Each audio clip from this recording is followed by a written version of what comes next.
बाळासाहेबांच्या तमाम शिवसैनिकांना तुमच्या ह्या अनिश गाढवेचा, बाळासाहेबांच्या लहानशा शिवसैनिकाचा आणि शिवसेनेच्या प्रवक्त्याचा मानाचा जय महाराष्ट्र। काल ज्या वेळेस मनोज जरांगे पाटलांची मराठा आरक्षणाविषयीची बीडमध्ये सभा होती, त्या सभेच्या दरम्यान शालेय विद्यार्थ्यांची गैरसोय होऊ नये यासाठी शिक्षण अधिकाऱ्यांनी काल शाळांना सुट्टी जाहीर केली। तर त्यावर सदावर्ते, गुणरत्न सदावर्ते, ज्यांच्या नावात गुण आणि रत्न हे असे शब्द आहेत पण त्याचा यांच्या नावाशी काहीच संबंध नाही, यांच्या व्यक्तिमत्वाशी काहीच संबंध नाही, असे गुणरत्न सदावर्ते यांनी आज आग पाखड केली मीडियामध्ये। काय म्हणतायत गुणरत्न सदावर्ते? बरं, जास्त अभ्यास झालेल्या व्यक्ती कधी कधी जास्तच बोलून जातात। त्यांनी संविधानाचा article 21A right to education, शिक्षणाचा मूलभूत अधिकार, या अधिकाराच्या खाली ते जे कोणी शिंदे नावाचे ऑफिसर होते, अधिकारी होते, त्यांना सुनवायचा प्रयत्न केला की तुम्हाला एवढं कळत नाही की तुम्ही राईट टू एज्युकेशन पासून विद्यार्थ्यांना परावृत्त करताय, त्यांचा शिक्षणाचा अधिकार काढून घेताय। एका दिवसाच्या सुट्टीने विद्यार्थ्यांच्या शिक्षणाचा अधिकार काढला गेला। जावई शोध लावला। बरं लक्षात घ्या, तिथे लाखोंचा जनसमुदाय उसळणार होता, लाखोंचा। त्यामध्ये विद्यार्थ्यांची कुठेतरी गैरसोय होऊ नये, विद्यार्थ्यांच्या काळजीपोटी घेतला गेलेला हा निर्णय असेल। यांना वाटलं विद्यार्थ्यांना त्या मोर्चामध्ये सहभागी करायचं होतं। लहान मुलांचा मराठा समाजाने कधीही अशा प्रकारचा वापर केला नाही, आणि जर मराठ्यांची लहान मुलं त्या मोर्चामध्ये येऊन सहभागी होणार असतील तर तुमच्या पोटात का दुखतं? ती दप्तरं घेऊन येऊ देत, कारण त्यांना माहितीये त्यांचं भविष्य, त्यांचं भवितव्य, त्यांचं जे भविष्य घडणार आहे ते ह्या निर्णयावर घडणार आहे। आणि जर येतच असतील तर प्रॉब्लेम कुठे आहे? मला ह्या माणसाला, हा माणूस कुणाचा हस्तक आहे तुम्हा सर्वांना माहितीये। शेवटी जिकडून मेसेज येतो, जिकडून ते मेसेज येतो तो वाचावा तर लागणारच। ह्याच माणसाने बघा, विरोधाभास पहा, ह्याच माणसाने ज्या वेळेस एसटी महामंडळाचं आंदोलन चालू होतं, जवळपास 9 ते 10 महिने हे आंदोलन चिघळलं। शिवसेनेच्या आपले अनिल परब साहेब होते त्यावेळेस परिवहन मंत्री। अनिल परब साहेबांनी सगळेच्या सगळे जे सरकारी कर्मचाऱ्यांना असतात ते सारेच्या सारे बेनिफिट म्हणा, फायदे म्हणा, सगळेच्या सगळे देऊ केले होते। पण विलिनीकरण हे महाराष्ट्र शासनाच्या हातात नाही, अशी महामंडळ महाराष्ट्र शासनाला विलीन करून घेता येत नाही। त्यामुळे तेवढे एक सोडून बाकी सगळे बेनिफिट देऊ केले होते, अगदी सगळे। तरी देखील या अशा माणसांनी त्या भोळ्या भाबड्या एसटी कर्मचाऱ्यांना कशा प्रकारे चिथवलं तुम्ही सर्वांनी माहितीये, तुम्हाला सर्वांनी पाहिलंय त्या काळात काय घडलं नेमकं, कुणाकडून किती वर्गाण्या काढल्या, या सगळ्या गोष्टी सोडून द्या। पण त्यावेळेस, कारण बघा लालपरी तुम्हा आम्हा सर्वांच्या जिव्हाळ्याचा विषय, ही लालपरी मरणासन्न अवस्थेत आली होती। अगदी काही बसेसची इंजिन देखील लॉक होऊ शकत होती, कारण इतका काळ एसटी गाड्या उभ्या ठेवणं हे महामंडळात परवडणारच नव्हतं। पण तांत्रिक दृष्ट्या देखील त्या गाड्या खराब होऊ लागल्या होत्या, तरी देखील विचार केला गेला नाही।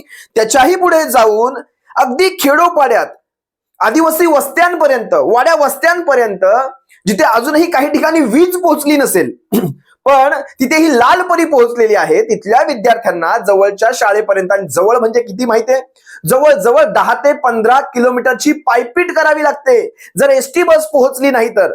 आजही अशी दुर्गम भाग महाराष्ट्रामध्ये आहेत।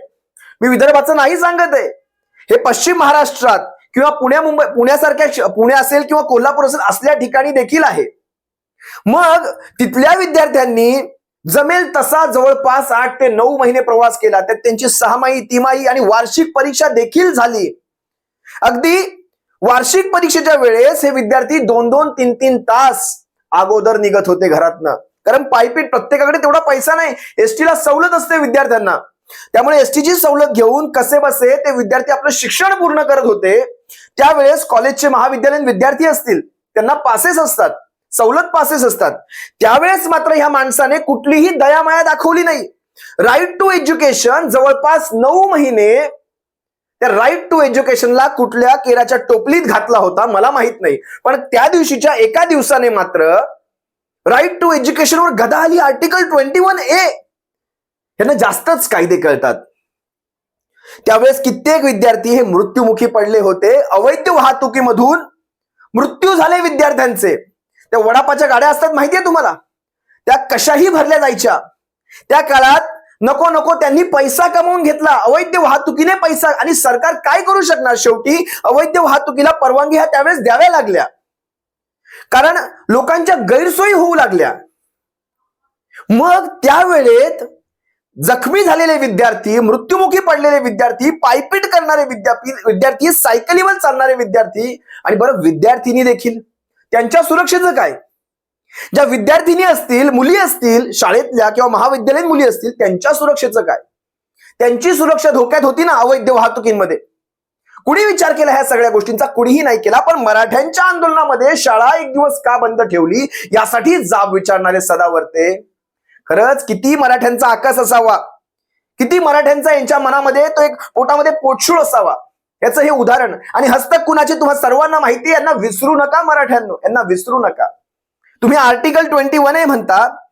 तुम्हाला आणखी काही उदाहरणं देतो. एसटी महामंडळाच्या बँकांच्या ठेवी जवळपास 178 कोटी ते जवळपास 200 कोटींनी उतरलेत असं ऐकलंय. कारण तुम्ही 9% व्याज दर, एसटी महामंडळाची जी कल्याणकारी बँक आहे त्यांची कर्मचाऱ्यांची बँक, या बँकेमध्ये यांचं पॅनल एक हाती निवडून आलं. कारण एसटी कर्मचारी हे भोळे आहेत. त्यांना वाटलं हा माणूस काहीतरी करेल, हा आमच्यासाठी काहीतरी लढा देईल. पण एसटी कर्मचाऱ्यांनी एक लक्षात घ्यायला हवं होतं, मराठा आरक्षण आंदोलनामध्ये ज्या माणसाने खोडा घातला तो माणूस ज्यावेळेस तुमच्या आंदोलनामध्ये एक मराठा लाख मराठा करत होता, त्याच वेळेस तुम्हाला हे रंग ओळखायला हवे पाहिजे होते की तिथे रंग बदललेले दिसत आहेत. तुम्ही ते रंग ओळखले नाहीत कर्मचाऱ्यांनो. आता लक्षात घ्या, 9% व्याज दर हा 7% आणला. माझ्या मते एक 22 वर्षाचा युवक, आपला नातेवाईक तिथे तज्ज्ञ संचालकाच्या पदावर आहे, मला असं वाटतं, तज्ज्ञ संचालकाच्या. मग अशा अवस्थेत ती बँक कुठल्या दिशेला जाणार तुम्हाला सर्वांना माहिती.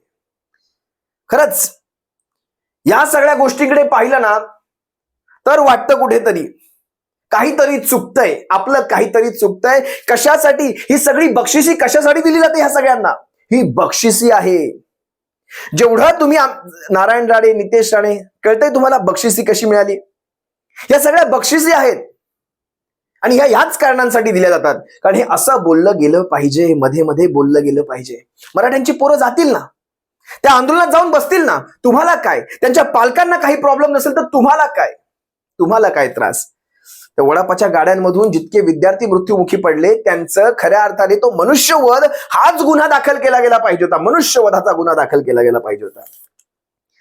या सगळ्या गोष्टींकडे पाहता मला नवल वाटतं, या अशा माणसांनी ह्या सगळ्या गोष्टी, तुम्ही हा व्हिडिओ एकदा पहा. काय म्हणतायत नेमके एबीपी माझावरच्या एका मुलाखतीत, हे काय म्हणतायत तुम्ही एकदा पहा, मग तुम्हाला कळेल ह्यांचा आकस किती आहे मराठ्यांच्या विषयीचा. एकदा हा व्हिडिओ पहा, मी तुमच्या सर्वांशी बोलतोच. मनोज जरंगे हा बीडला जाणार आहे आणि उद्या त्याची काही सभा आहे. आणि 23 डिसेंबर 2023 रोजी शिक्षणाधिकारी शिंदे यांनी जे आहे शाळा बंद ठेवण्याचे निर्देश पत्र काढून देण्यात आलेले आहे. मला हे समजत नाही की अधिकारी असं का वागत आहेत. ह्यापूर्वी देखील म्हणजे परभणी जिल्ह्यामधल्या मुलांना दप्तर याच्यावर ठेवून, खांद्यावर ठेवून त्या आंदोलनस्थळी आणण्यात आलं, सगळ्या जाती धर्माच्या मुलांना. त्याचबरोबर आपण पाहिलं की जालन्यामध्ये सुट्टी जाहीर करण्यात आलेली होती आणि आता बीडमध्ये परत त्याचीच पुनरावृत्ती. मला असं म्हणायचं आहे, राईट टू एज्युकेशन ह्या संविधानिक अधिकार आर्टिकल 21A नुसार अशा प्रकारे ह्या कारणांसाठी शाळा बंद ठेवणं हे अत्यंत गैर आहे. त्याचबरोबर अशा प्रकारचे आंदोलनं जर कायमस्वरूपी असे चालतच राहणार असतील आणि विद्यार्थ्यांच्या शिक्षणावर जर आपण ज्याला म्हणतो नांगर फिरवला जाणार असेल, त्यांच्या प्रगतीवर नांगर फिरवला जाणार असेल जस्ट बिकॉज की पॉलिटिकल सेलिब्रेशनसाठी, तर हे अत्यंत चुकीचं आहे. मला हेच म्हणायचं आहे की शिक्षणाधिकारी श्री शिंदे यांना तातडीनं निलंबित केलं गेलं पाहिजे आणि शाळा ह्या उद्या 23 डिसेंबर 2023 रोजी कोणी जरंगे काय कोणी काय आला किंवा कोणाच्या खाजगीकरणासाठी, खाजगी आंदोलनासाठी किंवा खाजगी स्वरूपाच्या सभेसाठी अशा प्रकारचं बंद ठेवणं हे अत्यंत जे ड्युटीज अँड रिस्पॉन्सिबिलिटीज आहेत अधिकाऱ्यांच्या बाबतीतल्या, एक्झिक्युटिव्ह बाबतीतल्या, त्याचं उल्लंघन करणार आहेत. आणि तेवढंच नाही तर हे माहीत असलं पाहिजे शिंदे, तुम्हाला शिक्षणाधिकारी आहात तुम्ही, की विद्यार्थ्यांना मध्यभोजन दिलं जातंय एक वेळचं. त्या मध्यभोजनाचे जे विद्यार्थी असतात ते कोणत्या वर्गातले असतात तर ते बिलो पॉवर्टी लाईन, खरे मागासवर्गीय, खरे म्हणजे ज्याला म्हणतो आपण दारिद्र्य रेषेखालचे मुलं असतात ते विद्यार्थी उद्या उपासमारी होणार आहे, त्यांची शैक्षणिक उपासमारी होणार आहे, त्यांची पोटाची उपासमारी होणार आहे, याची जिम्मेदारी कोण घेणार आहे?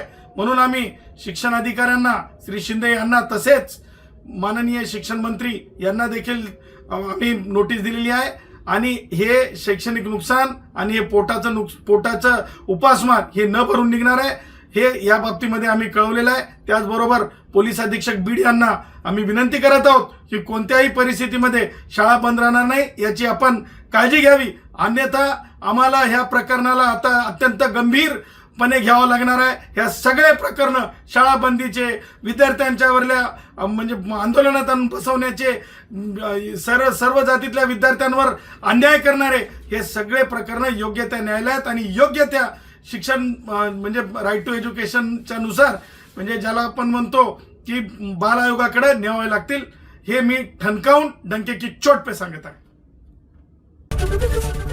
एबीपी माझा, उघडा डोळे बघा नीट.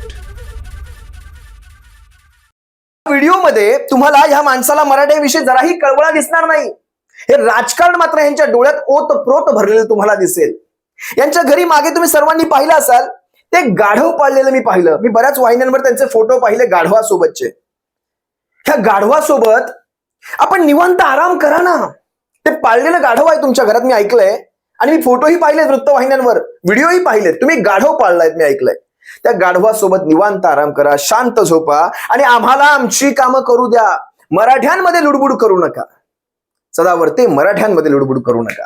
आम्हाला कळतं आमचा लढा कसा पुढे न्यायचा आहे आणि जरांगे पाटलांवर आमचा विश्वास आहे आणि तुमच्यासारख्या माणसांनी त्या ढवळाढवळ करावी असे वाईट दिवस आमच्यावर आलेले नाही. तुम्हा सर्व शिवसैनिकांची, मराठा बांधवांची रजा घेतो. सप्रेम जय महाराष्ट्र. बाळासाहेबांच्या शिवसैनिकांनो, एक मराठा लाख मराठा, एक मराठा कोटी मराठा. जय महाराष्ट्र.